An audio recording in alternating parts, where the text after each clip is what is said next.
Kangpokpi district pamdaba thaudok thoktanaba community punamaki mifam pangthokre Kangpokpi district pamdaba thaudok thokwandanaba madi community marakta nungsi chanana leminanabagi matangda ngasi hill area committee ki chairman lusingduna community punamaki CSO sing yauna mifam pangthokre amaromda ke songlung village amadi akoiba mafam sing security na ngak senbagi akanba thabak nakhotri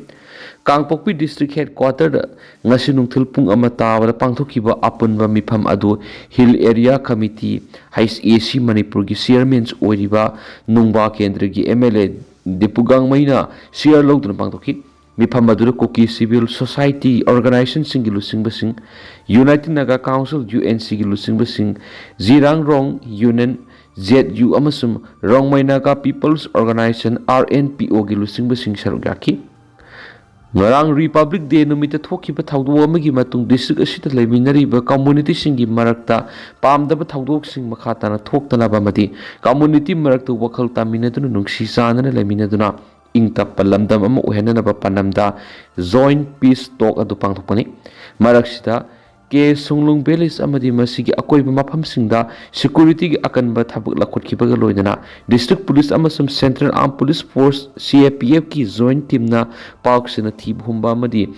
area domination ki thabak sing chatakri vulnerable oiba point singda security packet hambaga loidana makhatana patrolling satuna mikup na hom sing yingsinbagi thabak chatakri amaromda ngarang mai tharamba ke songlung kulda Kangpokpi SP abina masa satuna hakthing na yingsinbaga loidana civil society singi lusingwe sing unaduna wari sanakri ngarang mai tharam kiba thawdo aduna maram oiduna mipairaba khulasi ki khunja sing thangna leiba Baitum Kulen Kul Sangjapam Lauduna Lakri, Mayum Tadok to Nalanjanara, Imung Singaduki Lepam Amadi Sana Tanabasing, Koki in P Southwest Southern Hills Kimium Kada Piki Bagaloina, Tangnaba Koki Kul Singhi Kudakiweba Angama Mateng Sing Pinara Kiari, KSO Susampurgi President, HSA ZHQ. Tuitha Pai gi president amasung ZSF ZSQ gi president yaro khuyak pirakpane haiba joint public notice ama thadrakli hairiba notice asida pallibu wafam amana general public to inform tawraduna lakliba January gi tang 19 English singaniga 13 we want political solution not popular government haibi gi thimda public rally ama satkani hairi hairiba rally si ayuki pung 10 taba matamdagi Phungkhong thang guite maultul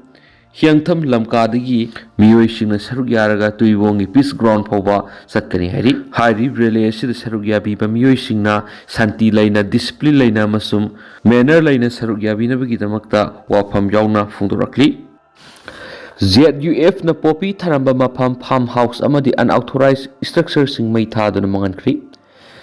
Naga area da popi thaba lam khopsinduna yumna singwa sajinbigi mayokta Zerang Rong United Front ZUF na sangsilakpa campaign gi suruk amoina Kangpokpi district ki Songnung Sadar Hills ki Wapong area da popi tharamba farmhouse mari lenaba potlam singamadi unauthorized structure sing ngaranung thilmai thadun ama ada thon krari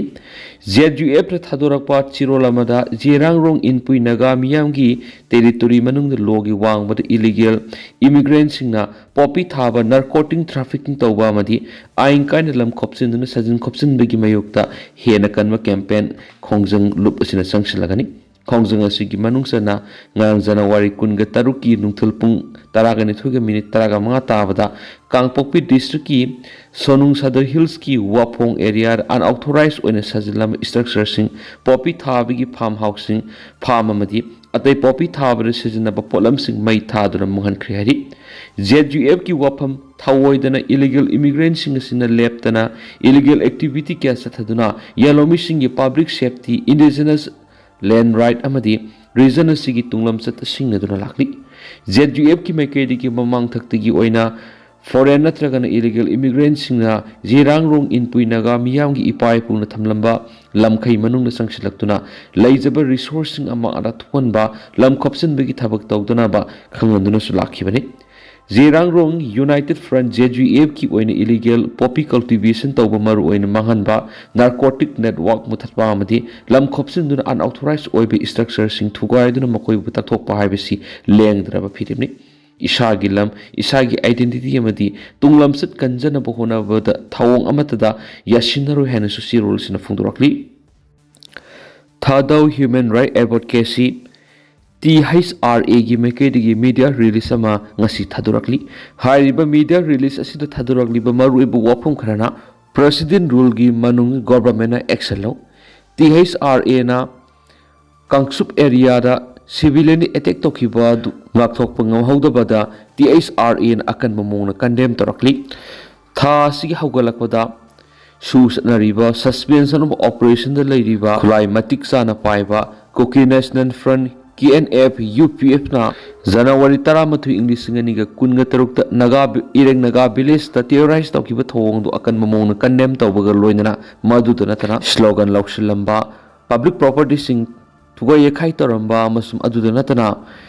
village mai thagane hane ki halamba ireng naga ra thukiba thawdo duna January gitang taraga mathoidi joint tribe council na ori masum civilians residents sing the attack tawbuni hane spouse na mukhatari President rule lairiba Government of India na civilians sing protect tawgadabani masida natana sugi lairiba camp sing mafam hongdokadabani masu mass oina poppy cultivation tawriba Kangchup ki jaga singda maduda natana drug trafficking gi route ama oiriba naga village ki mafam phawraga satliba samna makhoi gi militant gi leader sing oiriba maming tholiba German tiger road hairiba amasung aranba tawriba worol kaya amasu sirol sitapali Makhatana THRA na condemn tawbaga loinana case songlung attack athubada haujumak investigation tawgadabani loinana hariba victims singda compensation pigadabani habu wafam yawna demand tawri RK Imono Home Minister gi pungning singsingrei haujung Manipur sanariba protected area permit PAP gi 60 masina mapanda lariba Manipuri sing state asida athubagi lakpada khudong sadaba kya mayuknabigi matangda Sagolban Kendra gi MLA RK Imona Union Home Minister Amit Shah da sirol ama thaduna khankreri MLA RK Imona thakiba sirol aduda PAP launabigi matangna haujik lariba condition asina mapalamda lariba Manipuri singna tangai fadana yungi anai gyorakpa madi athubagi halakpada khudong sadaba mayukna halai maram asina lariba procedure asi khara semtok semjin tawbina bataksinki MLA gi maikedi gi lariba khudong sadaba sing asi kohananaba mapalamda lariba Manipuri sing state asida halaknaba PAP 60 masi online gi apply tawbi hanbaga loinana document upload tawwa status tracking amasum pre-arrival clearance ki khudong saba lehanbiu PAP gi valid matam mayek singna yohanbiu Manipuri sing gi wena komthokpa condition sing lehanbiu hansu Home Minister gi pungning sing khiari tentan sumna myam na thamjage du haujikuna di myam pau sum mata solution jarage amasum makhata no update myam punang aminasi